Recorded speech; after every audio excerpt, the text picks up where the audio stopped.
हिंदू धर्म में गाय को मां का दर्जा दिया गया है और हर धार्मिक अनुष्ठान पर गाय और बछिया दोनों को पूजा जाता है।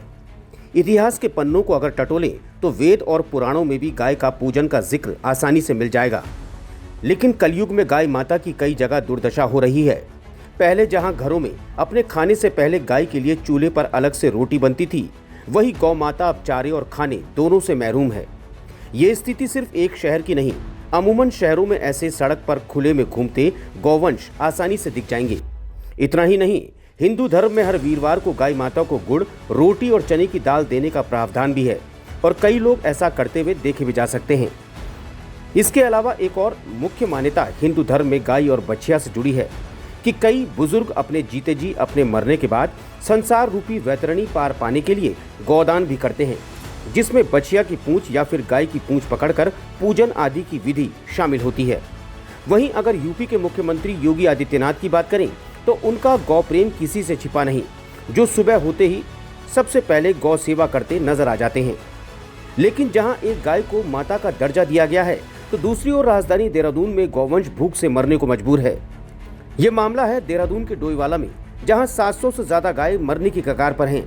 दरअसल डोईवाला के भानियावाला में श्री कृष्णा धाम गौशाला है, जहां आवारा गायों का लालन पालन होता है।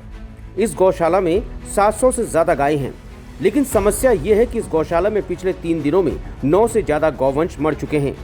कई बीमार हैं और बाकी गायों के लिए भी खाने का संकट है।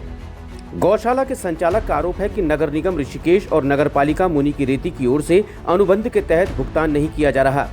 पिछले 1 साल से करीब 2 करोड़ का भुगतान नहीं किया गया, जिससे इन गायों के लिए चारे की व्यवस्था नहीं हो पा रही। आपको बता दें कि 9 से ज्यादा गायों की मौत चारा न मिलने की वजह से हुई। यदि जल्द ही भुगतान नहीं हुआ तो बाकी गौवंश का जीवन भी खतरे में पड़ सकता है। मीडिया बंधुओं के माध्यम से एक हमारे माननीय मुख्यमंत्री जी को एक ज्ञापन दे रहे हैं कि कृपया अब आप जाग जाइए और इन गौवंश के लिए कृपया आप हमारी मदद कीजिए, इन गायों को बचाने के लिए हमारा सहयोग कीजिए।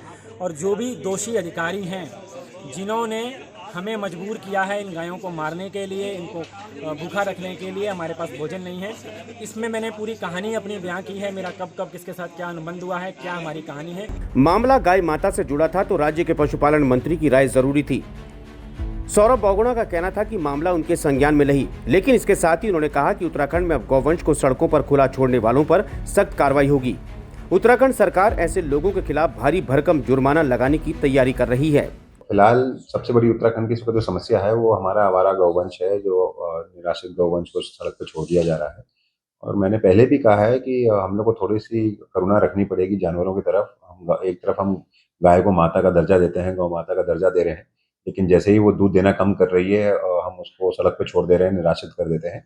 तो थोड़ा सा हम सबको मिलकर इस अभियान में जुड़ना पड़ेगा। नगर पालिकाओं के द्वारा, नगर पंचायतों के द्वारा, नगर निगमों के द्वारा और सरकार के द्वारा हम एक अभियान जरूर चलाएंगे कि जिन पशुओं को छोड़ा जा रहा है और जिनके टैग लगे हुए हैं उनके मालिक को हम फिर जुर्माना लगाना शुरू करेंगे। वो जुर्माना की राशि भी तय नहीं हुई है, जब भी तय होगी हम आपको बता देंगे। वहीं गायों की मौत पर सियासी घमासान शुरू हो गया। कांग्रेस का कहना था कि ये मामला बेहद गंभीर है, सरकार को इस पूरे मामले की जांच करानी चाहिए। साथ ही प्रदेश भर में ऐसी जो भी गौशालाएं संचालित हो रही हैं उन्हें पर्याप्त बजट मिल रहा है या नहीं, ये भी सुनिश्चित किया जाना चाहिए। इसके साथ ही उन्होंने आवारा गायों के लिए बजट बढ़ाने की बात कही। मैं समझता हूँ कि हिंदुत्व की और हिंदूवादी की बात करने वाली पार्टी के लोग जो ये कहते हैं कि हम गौ रक्षक हैं, और अगर उनके राज्य में अगर इस तरह की घटनाएं हो रही हैं, मैं ये कहना चाहता हूँ केंद्र सरकार से और राज्य सरकार से कि जब आप उन गौ को संरक्षण नहीं देंगे, उन गौ को जो संरक्षण दे रहे हैं उनका संरक्षण आप नहीं करेंगे, भाई अगर आप उनको पैसा नहीं देंगे तो वो कैसे उन गायों की केयर करेगा? इसके लिए कौन जिम्मेदार है? अब नगर निगम है, उसको आपने अगर जिम्मेदारी दी है, नगर निगम अपना पल्ला झाड़ देता है। हम अक्सर देखते हैं कि जो गौवंश को पालता है, अब वो अगर गाय बूढ़ी हो जाती है, दूध नहीं देती है, वो छोड़ देते हैं। वहीं बीजेपी ने गायों की मौत पर दुख जताते हुए गौशाला के संचालक को ही कटघरे में खड़ा कर दिया और उसके ही खिलाफ कार्रवाई की मांग कर डाली, जबकि संचालक खुद बजट न होने से परेशान है। ये घटना बहुत ही दुखद घटना है। ऐसे संचालकों के खिलाफ कार्रवाई होनी चाहिए जिनकी लापरवाही के कारण जो सिर्फ चारा ही नहीं दे पाए। गौशाला खोलने का मतलब क्या है? गौशाला में अगर गौ माताएं वहाँ रखी हैं, गौ रखी हुई हैं, तो उनकी सेवा हो, उनको टाइम पे पानी हो, उनकी व्यवस्था हो, खाने का चारा उनको समय पर पहुंचे। ऐसी लापरवाही बरतने वालों को तुरंत जो है गिरफ्तार किया जाना चाहिए। ये पहला मामला है जो उजागर हुआ, लेकिन इसके अलावा अन्य कई ऐसी गौशालाएं हैं जहां गौवंश की स्थिति ऐसी ही बनी हुई है। अब अगर ऐसे में इन गौवंश के लिए जल्द ही बजट जारी नहीं किया गया तो गौवंश की मौत का आंकड़ा बढ़ना कोई बड़ी बात नहीं। Bureau report, crime petrol.